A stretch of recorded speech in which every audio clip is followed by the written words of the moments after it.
Well, welcome everyone to this edition of Morning Coffee. I'm Joe Osamendi, your host, and this is one of my favorite segments called the Expert Series. And the Expert Series with a great guest today, but also it's sponsored by Workcred. And Karen Elzey, who's going to be the Workcred representative on the show today, is going to help us introduce our guest, who's Deb Cohen, who is a tremendous consultant. She's a speaker. She's an HR expert. And you're really going to really love this interview. So without further ado, I'd like to introduce the two ladies I'm talking to. Karen Elzey and Deb Cohen. Welcome to the Expert Series and Morning Coffee. Thank you for having us.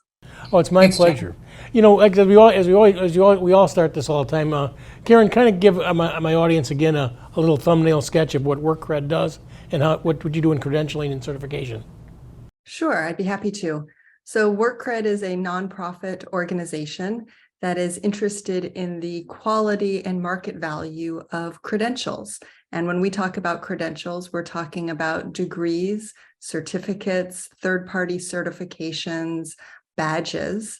And we want to know how, and are doing some research as to how individuals who earn those credentials, how that helps them in the labor market. Does that help them get wage increases? Does it help them get their foot in the door to get an interview? And we want to see an environment in which there's a lot of quality in those credentials so that people have opportunities to start new careers and to advance in careers that they may already have. Deb Cohen, welcome again to the Expert Series. So glad you could join us today. Tell my audience, give them a bit about your background and what you're doing right now, and we'll go from there. Sure. Thanks so much for having me today. I am currently a consultant, but early in my career, I did a little work in banking, and then I was a college professor for about 15 years. So I did a lot of research and writing, and my area of expertise, as you mentioned, is management and human resources. But after working as a professor, I went and was an executive at the Society for Human Resource Management, which is the world's largest HR professional association. They have credentials, and I headed up the research department, and we looked at HR professionals and how they interacted with the workforce, including things like credentials and talent acquisition, talent development, that sort of thing. And in the last few years, I've been an author. I've written a number of books on management and credentials, and done a lot of research with the Conference Board and other organizations as well. One of the things that I think is fascinating about what you're talking about is you work with HR. A lot of people think that HR is just only about compliance. Can you address that and how much far more vast let's say, there's more things to talk about with the HR department than just compliance? Absolutely. So compliance is one of the things that every organization has to do. And unfortunately, HR is often seen as the police in the organization who sort of spearhead that compliance. And while that piece is true, what I see for the HR function is that it's really about making a match. It's a match between individuals and jobs, and HR professionals help organizations find the individuals that will be appropriate for the job openings that they have. And that includes, once they're in the door, how do you develop those individuals to make sure that A, they stay within the organization, and B, they continue to meet the needs of the organization. So HR is really, it's a strategy. It's how to be strategic for the organization to say, what do we need today? What do we need tomorrow? How do we maintain our level of staffing to fit that need in the organization? So it's really much more complex. And unfortunately, it does have to start with compliance, and you have to continue with that. But there's far more to it. And really, if you look at it as a strategic function, your organization will be better off because you have thought ahead about what are the issues that you need to be concerned with. Deb, can you talk a little bit? So the number of credentials has exploded. How has that changed how HR professionals are trying to make that match between skills that the organization needs and trying to really identify if the candidate actually has those skills? Right. You're right. It has exploded. I mean, there are literally hundreds of thousands of credentials that are out there, and you hear different numbers, but it is approaching the 1 million mark, if not beyond that. And so when I talk to HR professionals, and I've done a lot of research in the last few years where I've actually interviewed talent executives in large and mid-sized organizations, and they are increasingly turning to alternative credentials. You know, oftentimes a hiring manager might prefer somebody who has a degree because it's an easy mark that says this person's qualified versus not. But what we've seen in this workforce in the last several years, especially, is a reshuffling of the workforce. And so you have to look for what are the markers that say, does this person have the skills and the qualifications and the credentials that are needed to do those jobs? And so increasingly, I think HR is looking to say, what can we find in a resume or in a person's background that says this person knows how to do X, Y, or Z, versus just a degree, which may or may not say that this person knows how to do something. So I think HR is recognizing that they need to look at alternative credentials. The challenge is that there are oftentimes not standards in terms of what is a good credential versus what is not. So I think that we are right now in, to some degree, uncharted waters in terms of how do we develop a system that says, I want to hire Karen, and what are the credentials that she potentially could possess that would make her a good fit for this job. I'm glad you brought that up, because another facet of that is the fact is that is a credential really accredited? Is it worth something, or is it just basically a stamp on a piece of paper? So to be able to get those credentials and make sure that they're valid and they're worth something I think is a challenge for everybody. Yeah, I agree. I wrote a piece not too long ago, and I sort of likened this to the wild, wild west out there, which is what you have is education, training and education. It's big business. People make a lot of money by offering credentials and training. And so you really have to be thoughtful about when you try to take on a credential and also when you try to evaluate a credential, what's in there, and did somebody really learn something? So you can get a certificate of completion for having taken a 1 day, a 1 week, or a 1 month training program, and that certificate might say, yes, Deb Cohen was there, she sat there, she took it, but it doesn't necessarily tell you what Deb learned in that 1 day, 1 week, or 1 month training program. So if you have something that is a certification versus a certificate, and again, not all certifications are created equally, but a certification could come with an examination or some evaluation that requires you to demonstrate knowledge, skills, abilities in terms of whether or not you know that. So as a potential employee or somebody who is taking on a credential, you need to look at what's that program really offering me. And as an employer, you need to look at what does that credential really say about that individual. So if I'm going to be, some kind of a machine operator, does that credential say I understand the mechanics and I can write a paper and pencil test that says I do? Or does it say that I've demonstrated my knowledge about how to do or use that piece of machinery effectively or safely? So there's a lot of variance potentially, both on the potential employee side and on the employer side. So important to make that distinction and everything. Do you see, Deb, a change in the marketplace where more employers now and HR departments are looking to the credentials thing to actually measure a person's skill set rather than the typical resume way they used to do it in the past? Yeah, I definitely do. In fact, they have to. They really have no choice but to do that. I mean, in today's labor market, it's pretty tough right now to find employees that have the skills. We've heard about the Great Resignation. It's really probably more like the Great Reshuffle that we're dealing with right now. But there's a problem with the talent, finding talent in the marketplace right now, more in some industries than in others. And so when you have that problem and you have that labor market that says, how do I know if this person has that skill or that credential? You've got to figure out a way to do that. And so what I think organizations need to do right now is identify how are they evaluating credentials.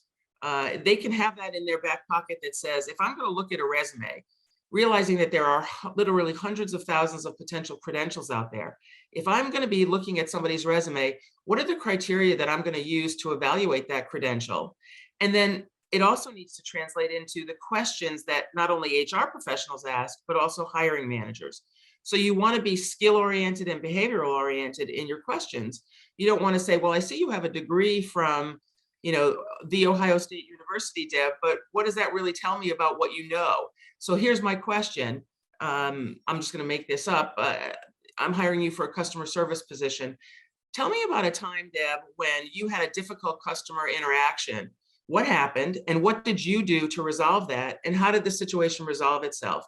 So you can ask a series of questions that really get at, does this person know what they're talking about, and have they applied it in an actual work situation? Karen, So would you like Deb, to add a little bit? I was just going to say, Deb, for individuals, the process by which HR professionals are screening candidates has changed. What is it that individuals need to know about how they navigate this new world where artificial intelligence and applicant tracking systems are the norm? Yeah, it's all about keywords right now. So certainly credentials are keywords. So if you have a particular credential, like you're a CPA, for example, that's a license and it's a credential. And you would want to put that on your resume if you hold that credential. If you don't have a license like that and you've taken a number of different certifications, you're going to want to use keywords that relate to the type of job that you're trying to go for, the industry that you're in, or the experience that you have. So if you're going for a leadership role, you want to use words like leader, manage, execute, strategy, that kind of thing. If you're in, some sort of a medical field, you're going to want to use the medical terms that are related to what you can do. I'm not in medical field, so I can't come up with those examples, but it's about keywords because applicant tracking systems are picking up keywords.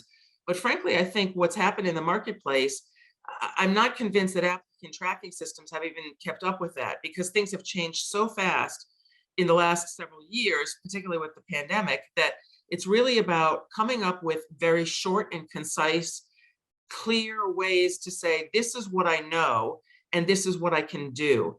What have you done? So how many years of experience do you have? It's really still about being clear and detailed in what you can do, not just what you know. Nowadays, I think it should be an emphasis on training and personal and professional development is so important for an organization. So that they have to make sure when they make a hire that they made the right hire and they're going to get that person to be engaged in the business in a long period of time. So I think it's really a real key thing that you're doing, Deb, and also you, Karen, on making sure that people do have the right credentials that are basically accredited, so that people can hire the right person. Absolutely, but it's not just about getting people in the front door. I mean, that's clearly important, but it's also about continuous learning and continuing to develop that individual. So let's say you hire somebody, you want to make sure that you keep them, especially if that individual fits within the culture of the organization, is not only doing a good job, but you've got to make sure that they're going to continue to do a good job, because things change pretty fast these days. So how do you make sure that that person has the continuing education to maintain a credential? If you have a certification or a license, you have to maintain those credentials. So that means continuing education to do that. And so organizations have to balance providing that continuing learning to an individual and also retaining them, because you don't want someone to get that additional education and say, well, I'm not sure I'm happy here, and look to leave. And that's one of the things that has been happening in the workplace. So you've got to make sure that not only do you get them in the door, but that you do what it takes to continue to engage them and keep them in the organization. So realistically, what we're talking about is getting the right credentials and also backing it up with a continuing education program that'll keep that employee engaged and moving professionally along. Is that correct? Absolutely, yes. Karen, would you like to add any other things about what we're talking about with the HR departments? Now it's changed with the credentialing? Yeah, I just want to, check in with Deb, the point of kind of what's the role. Reskilling is obviously becoming a key term, right? We have people in the workforce, but maybe their job has changed. Like you said, things are moving really quickly. And so how are employers and HR professionals seeing the role of credentials to help people reskill? And is that the employer's role to help that individual, or does the individual need to take the initiative themselves, or both? Yeah, it's both. Absolutely, it's both. And as an individual, if you see that your job has changed quite a bit, is it still a fit for you? Is it something you want to continue to work on as the job morphs? In which case, what do you need to do to stay current with that? And from an employer perspective, you really need to do, this is called workforce planning. You've got to look ahead and say, what is it that my organization is going to need in 3 months, 6 months, 12 months down the road? And what do I as an organization need to do to make sure that I have a workforce that's ready? So you don't necessarily want to have to hire new people, because it takes time to socialize them into the organization. So if you can look ahead and say, here are the jobs that I'm going to need 12 months from now, what are some of the creative kinds of things that I can do? Training is one of them. I actually spoke with an organization about a year ago, I think, and what they were doing was very interesting. They were actually giving people a time off from their job. So 20% of their time, they were able to actually work in a different department or work with another manager to start to learn some new skills so that they could themselves be reskilled into an area that the organization was going to need. Now, that's an investment. The organization has to say, I'm going to take this person and give them essentially 20% off of their time from their current role. And maybe if the job's changed enough that they can do that and invest in reskilling them so that they can move to another part of the organization. You know, that takes a lot of thought. It takes a lot of planning, and it takes an investment, not just in time, but also in money to make sure that your labor force is continuing to keep up with that. Now, not every organization is large enough that they're able to do that, but you also have to have the technology behind you to say, what are the departments that have openings that can take somebody on for 20% of their time that is essentially training them on the job. So there are some creative ways, and organizations need to think, what's my business? What does my business look like? And what can I do with the current workforce that I have, given what my needs are 6, 12, 2 years down the road?